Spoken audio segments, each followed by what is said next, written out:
Assalamualaikum warahmatullahi wabarakatuh. Alhamdulillah ma asbaha bina min ni'matin aw bi ahadin min khalqika faminka wahdaka la syarika lak walakal hamdu walakal syukr. Segala puji bagi Allah Jalla Jalaluh, yang tiada satu pun nikmat yang kita rasakan pada pagi hari ini atau dirasakan oleh siapapun dari makhluk ciptaan Allah, melainkan itu murni dari Allah Jalla Jalaluh. Maka baginya segala pujian dan segala syukur.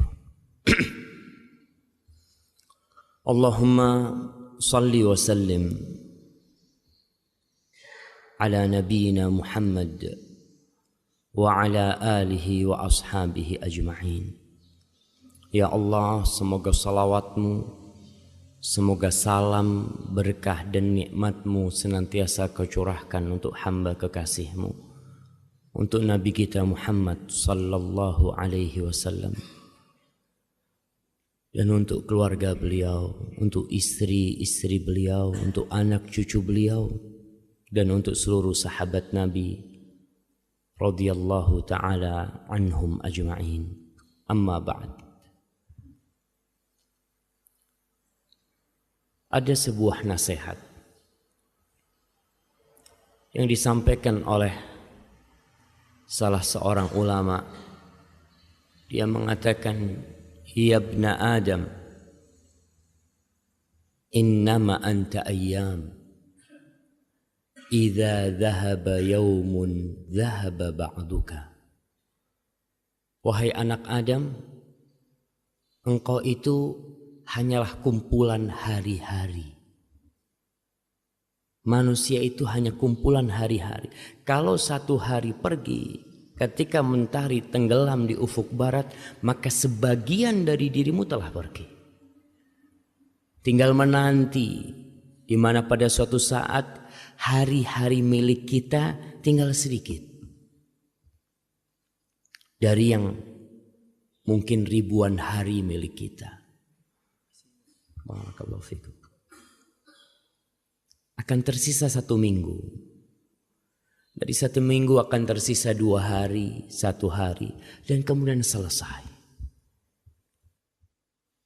Maka bagaimana kita menjadikan hari-hari yang Allah berikan kepada kita ini menjadi hari-hari yang indah, menjadi hari-hari yang berbalut dengan rahmah. Karena tidak sedikit dari manusia yang modalnya tinggal sedikit, tapi dia tidak sadar.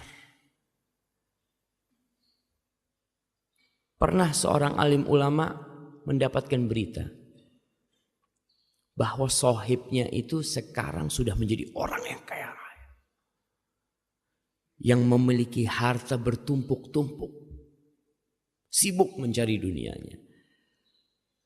Sama alim ulama ini bertanya kepada orang yang menyampaikan informasi tentang temannya,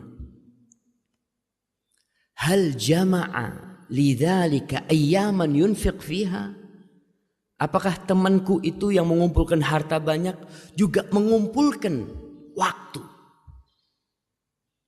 juga ikut mengumpulkan hari-hari untuk dia membelanjakan harta yang dia kumpulkan? Kata temannya, ya nggak mungkin lah. Nggak mungkin manusia bisa menambah 1 hari dari hidupnya, nggak bisa. Kata alim ulama ini, idzan ma jama'a syai'an. Kalau gitu dia tidak mengumpulkan apapun. Kalau kita mengumpulkan harta tapi tidak mengumpulkan hari, terus buat apa tuh harta? Kapan kau akan infakkan tuh harta? Dan terbukti tidak sedikit orang-orang yang mengumpulkan harta, waktunya habis. Modal utama dia waktu habis. Sehingga belum sempat dia menikmati semua hartanya. Rasulullah sallallahu alaihi wasallam, beliau mengajarkan kepada kita bagaimana hari-hari kita ini menjadi hari-hari yang indah. Di dalam hadis yang diriwayatkan oleh Ummu Salamah, hadis Ibnu Majah dan disahihkan oleh Syekh Albani, kata Ummu Salamah, kana Rasulullah sallallahu alaihi wasallam idza asbaha as-subhu yaqul, Nabi alaihi salatu wassalam kalau masuk waktu pagi hari, ini awal hari, beliau berkata, Allahumma inni as'aluka ilman nafi'an wa rizqan tayyiban wa amalan mutaqabbala. Tiap hari memulai harinya dengan sebuah doa. Ya Allah, aku memohon kepadamu. Subhanallah. Tauhid seorang hamba tidak meminta kecuali kepada Sang Pencipta. Tidak memohon kecuali kepada Allah Jalla Jalaluhu. As'aluk. Di sini kita juga diajarkan bahwa seorang muslim tidak perlu kagok, nggak perlu malu untuk memohon kepada Pencipta. Tidak perlu apa yang diucapkan dalam lisan kita, yang terbetik di hati pun Dia tahu. Tapi Allah memerintahkan kepada kita untuk minta. Allah berfirman, "Idza sa'alaka 'ibadi anni." Kalau hamba-hambaku bertanya kepadamu tentang aku, fa inni qarib. Aku itu dekat, kata Allah. Allah berada di atas arsy-Nya sana, tapi Dia dekat dengan hambanya. Ujibu da'watad da'i idza da'ani. Aku mengabulkan doa orang-orang yang minta. Kalau dia minta, maka kita diperintahkan untuk minta. Walaupun Allah tahu dengan hajat kita, Allah tahu dengan keperluan kita, minta sama Allah. Di ayat lain Allah mengatakan, Ud'uni astajib lakum. Kau minta sama aku kabulkan apa yang kau minta. Maka Nabi mengajarkan kepada kita untuk meminta, untuk memulai harinya dengan permohonan. Permohonan apa? Kita ini punya modal satu hari ini. Kita nggak tahu sampai jam berapa hidup kita. Di detik keberapa waktu kita akan habis kita nggak tahu. Tapi yang pertama dipinta oleh Rasulullah SAW, ilman nafi'an. Ilmu yang bermanfaat. Tidak semua ilmu. Banyak ilmu diajarkan di muka bumi ini. Banyak ilmu dicari oleh manusia. Diburu oleh insan sampai ke ujung dunia mencari ilmu. Tapi sebagian ternyata ilmunya tidak membawa manfaat buat dia, buat keluarganya. Sehingga ilmu itu mengantarkan ke dalam api neraka.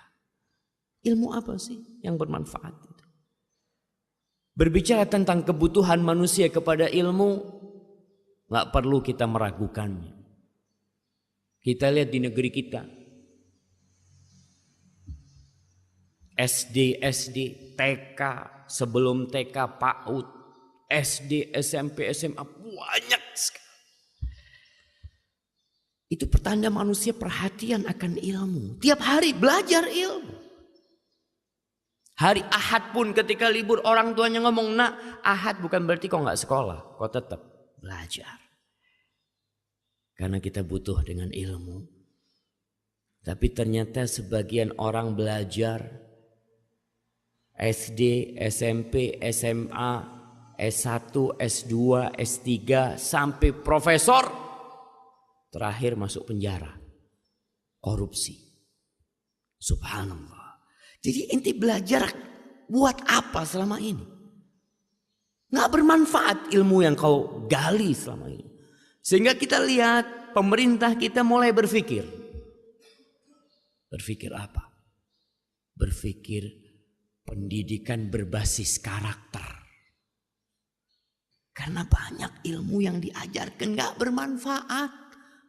Anak SD dikasih pelajaran dari pagi sampai siang. Kita nih yang pernah sekolah SD, tanya ilmu apa yang bermanfaat waktu SD? Sebagian bermanfaat, tapi banyak yang hanya menghabiskan waktu kita tanpa manfaat. Nabi udah ngajarin, kau minta sama Allah ilman nafi'an, ilmu yang bermanfaat. Yang bermanfaat yang mana? Yang bermanfaat itu alladzi yurithul khasyah, yang membuat engkau takut kepada Allah.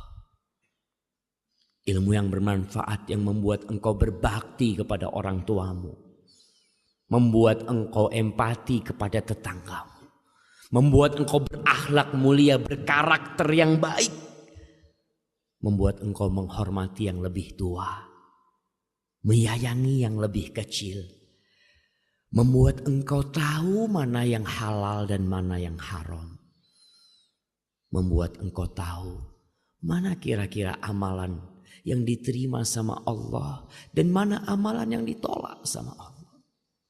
Ilmu nafi'an.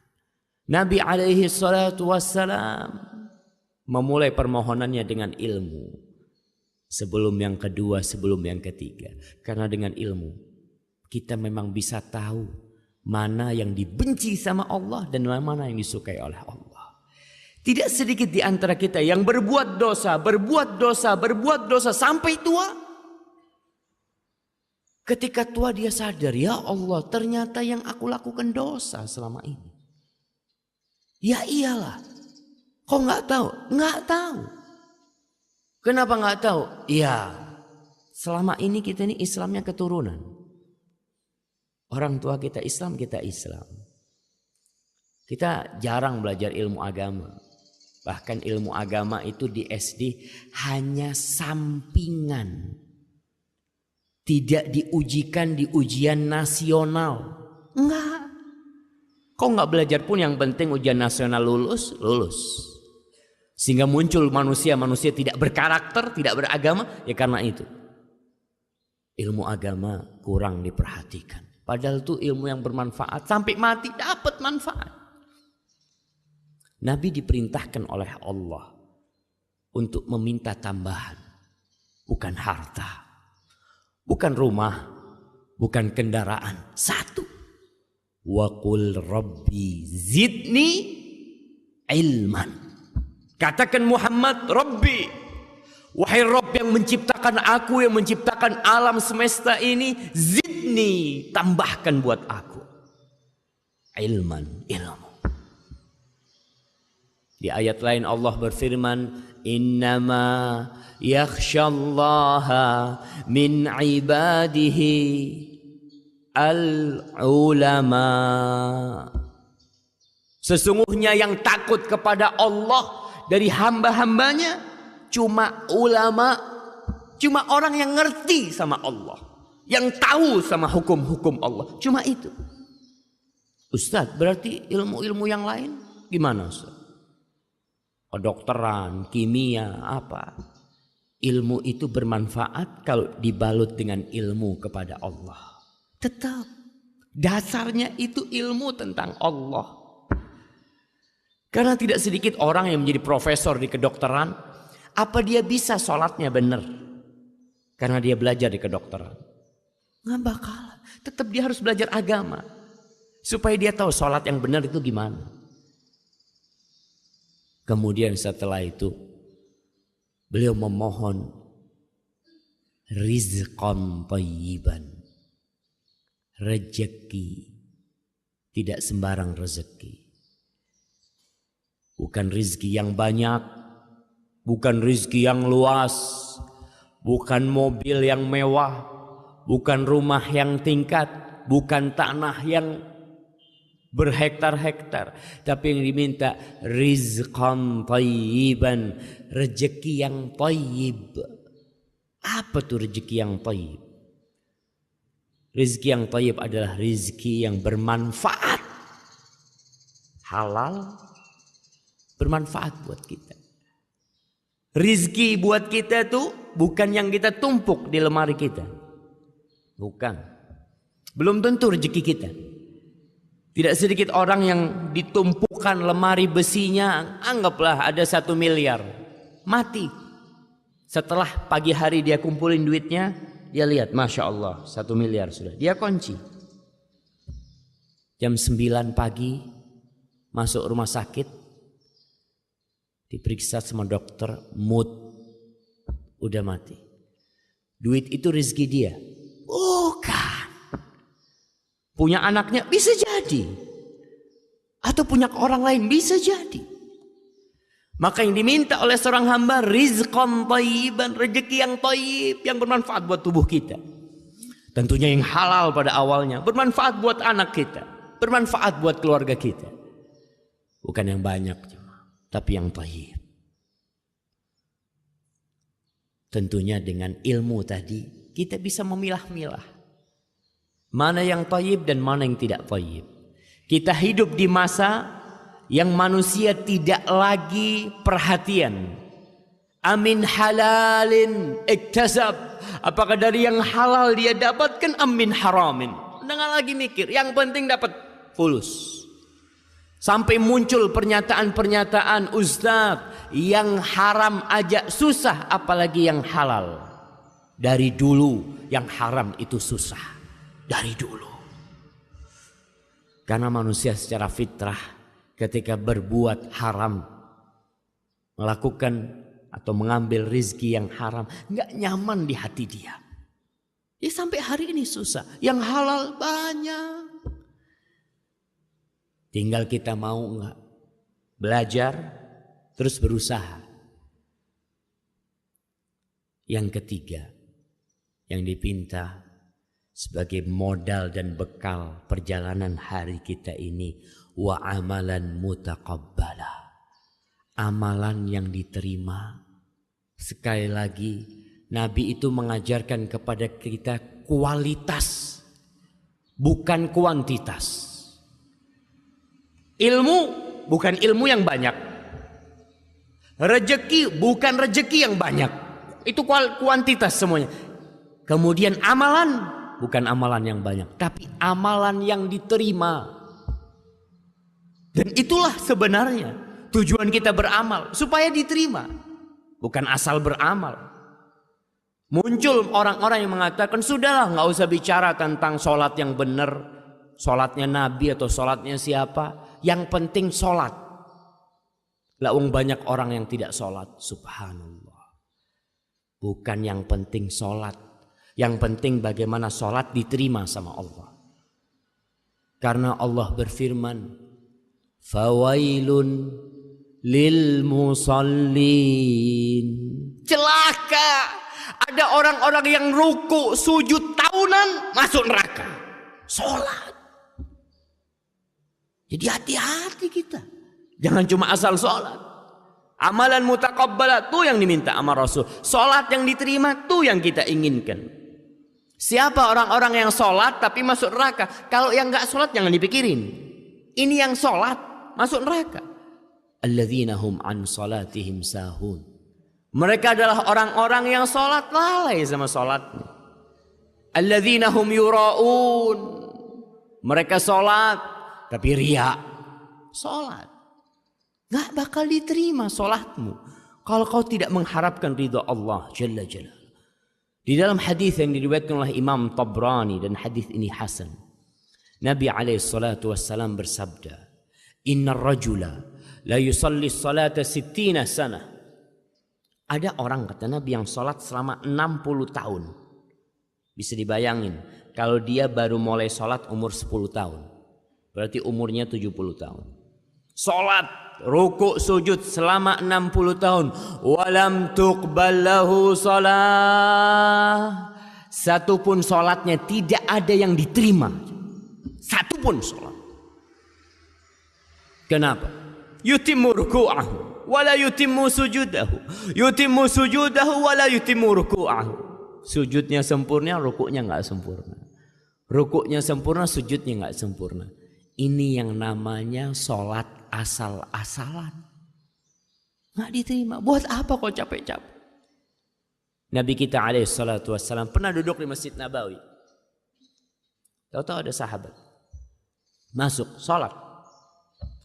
Setelah sholat datang kepada Nabi. Assalamualaikum ya Rasulullah. Apa kata Rasul sallallahu alaihi wasallam? Salli fa innaka lam tusalli. Kau sholat. Nih sholat sunnah nih. Dia masuk ke masjid mungkin. Kau sholat, sebenarnya kau itu belum sholat. Loh, tadi rukuk sujud ngapain tuh? Ternyata ada sholat yang tidak dicatat. Innaka lam tusalli. Kau belum sholat. Akhirnya sholat lagi orang. Sholat. Dilihat sama Nabi. Selesai sholat, assalamualaikum. Datang lagi ke Rasulullah SAW. Apa kata Nabi alaihissalam? Salli fa innaka lam tusalli. Sholat, kau belum sholat. 2 kali. Akhirnya yang ketiga dia sholat. Assalamualaikum. Akhirnya dia datang lagi kepada Rasulullah SAW. Apa kata Rasulullah SAW? Salli fa innaka lam tusalli. Sampai 3 kali. Kau balik sholat, kau belum sholat. Wahai Rasulullah sallallahu alaihi wasallam, la uhsinu ghaira hadhih. Aku enggak bisa lagi sholat lebih baik dari yang tadi kau lihat. Sholatku paling baik sudah itu. Fa'allimni. Maka ajarin aku gimana sholat yang benar. Modalnya tetap ilman nafi'an. Orang kepingin sholatnya benar, kepingin ibadahnya benar, ilman nafi'an. Ilmu yang bermanfaat. Sehingga dia bisa tahu sholatku ini gimana yang benar. Karena ada orang hidup bersama Nabi tapi sholatnya tidak benar. Apalagi kita yang jauh jaraknya dari Rasul sallallahu alaihi wasallam. Kalau kita nggak belajar, nggak ngaji tentang sholat, tentang puasa, tentang tauhid kita. Sekali lagi, kebanyakan umat Islam di Indonesia itu Islamnya keturunan. Sholatnya keturunan, puasanya keturunan. Bapaknya sholli, anaknya sholli. Bapaknya maling, anaknya maling. Ya udah. Maka amalan mutaqabbala kita pinta kepada Allah. Dan pada akhirnya Allah Jalla Jalaluhu menciptakan kematian dan kehidupan ini. Alladzi khalaqal mauta wal hayata liyabluwakum ayyukum ahsanu amala. Untuk menguji siapa di antara kalian yang paling baik amalannya. Bukan yang paling banyak. Tidak. Maka sekali lagi belajar. Kalau kita nggak mau belajar, bahkan menganggap ilmu agama sebagai sampingan, sebulan sekali datang ke pengajian, sisanya untuk dunia, untuk akhiratmu ya kalau ada waktu saat ana masyghul, banyak kerjaan, banyak syugulan, ya gimana? Kerjaan tinggalkan. Ketika kita datang ke majelis ilmu, ingat kita datang menuju jalan-jalan surga. Oke, kita pulang dari sini nggak dapat fulus. Mungkin kita tutup toko kita. Sehingga orang berpikir rugi anak Ustaz. Nggak rugi. Nggak bakalan rugi. Tatkala kau keluar menutup tempat kerjamu menuju Allah Jalla Jalaluhu. Allah berjanji semua langkahmu akan diangkat menjadi 1 derajat buat engkau. Dihapuskan dosamu. Kasih pahala. Hadza wallahu a'lam bissawab. Itu yang bisa kita kaji pada kesempatan kali ini. Jangan berlalu pagi hari kecuali kita mengatakan Allahumma inni as'aluka ilman nafi'an wa rizqan tayyiban wa amalan mutaqabbala. Wa sallallahu ala nabiyyina Muhammadin wa ala alihi wa sahbihi wa sallam. Wassalamu alaikum warahmatullahi wabarakatuh.